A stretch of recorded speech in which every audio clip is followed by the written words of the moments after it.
But of course, I do also always mention that when the body fidgets, the mind fidgets. So I do encourage you, and we'll revisit this in the guided meditation, to just be with sensations as they arise without the need to adjust or respond, just observing, noticing them as they come, as they go.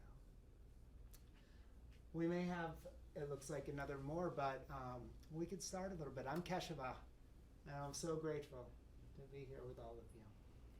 Tonight we're going to do a sound journey.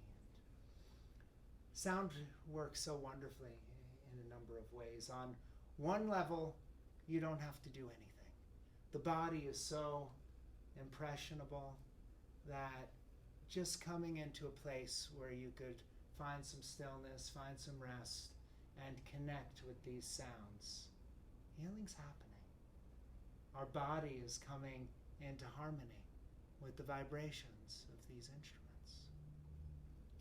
These instruments weren't designed to make radio music. They were designed to emulate the sounds of the universe, the sounds that are already happening in everything, the vibrations and the energy happening all around us and within us.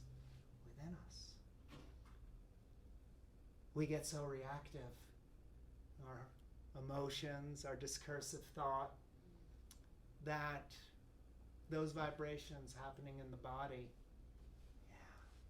they get really far away from the vibrations and the tones that we're able to rest in. So just by connecting with these sounds, by allowing our body to be present, coming into the body and connecting with these sounds, it's bringing us back into that harmony. On another level, in connecting us with feelings of our own wholeness, with feelings of well-being, it allows us to be with difficult emotions a bit longer. When I'm doing some of my work with trauma, with grief, and we're using sound, it's because we're deliberately bringing up experience that we are working with.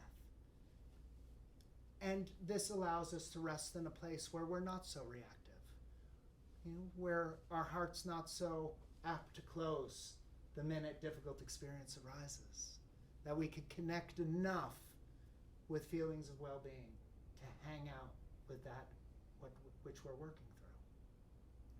So I say that, one, just to share some of the ways that sound works, but also to remind you that in doing this, sometimes difficult experiences can arise. We were talking about it earlier, that we push away coming into the body. We come into the body, it tells us what it needs. It tells us what needs to be healed.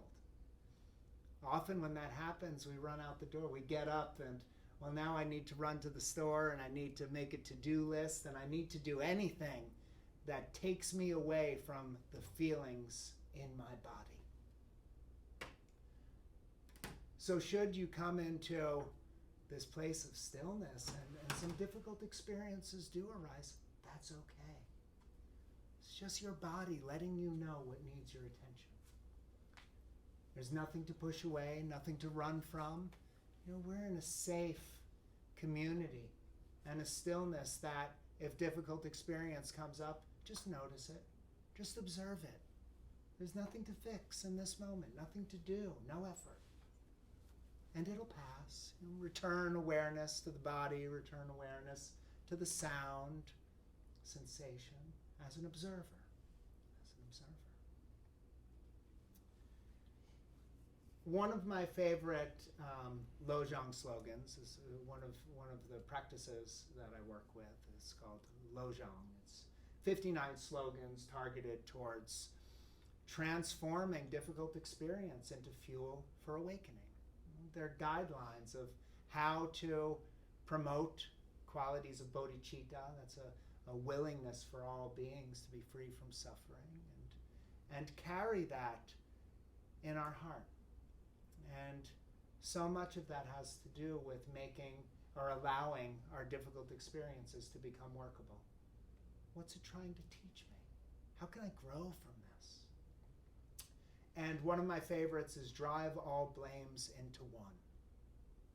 Drive all blames into one. And that connects so much with the healing paradigm that I work with, because we're working on getting away from getting wrapped up and lost in the content of experience and focusing more on our relationship to experience. Something difficult happens, we want to push it away. Oh, I don't want anything to do with that right now. I can't deal with it.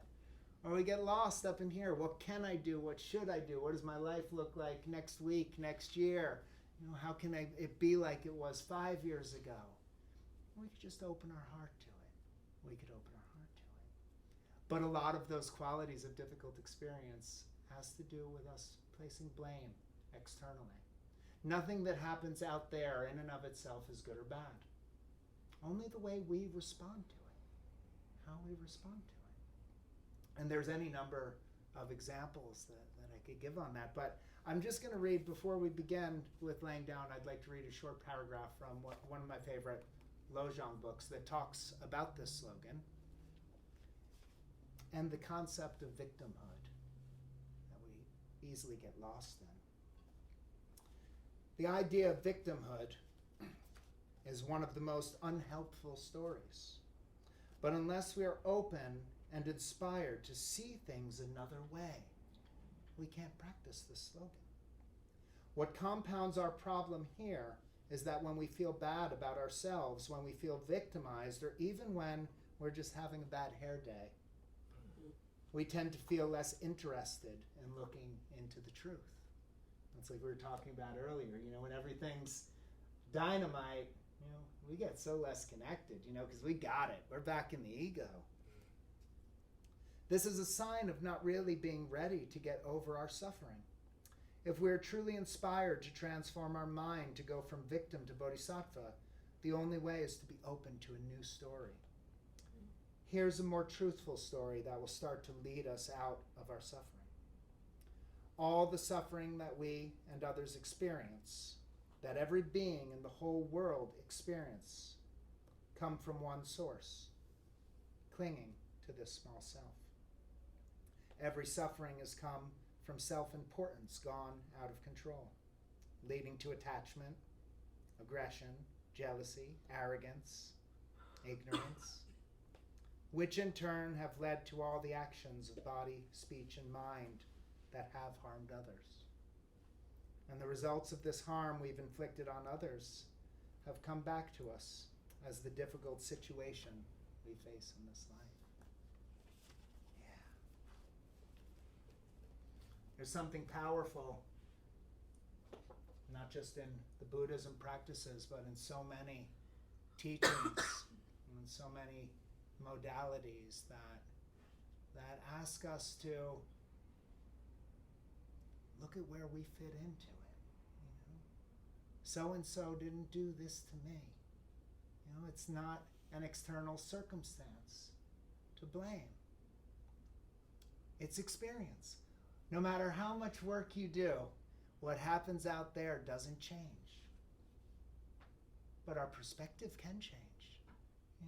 That through doing the work and trusting the practice, our perspective changes. And as our perspective changes, our experience does change. And the result is behavior changes. Well, that's one way to kind of go about it. When we typically swear off, I'm never doing this again, I'm doing this every day, or we set ourselves up for disappointment. We set ourselves up for a very difficult list to uphold. But in trusting the work that we're doing, the experience can change.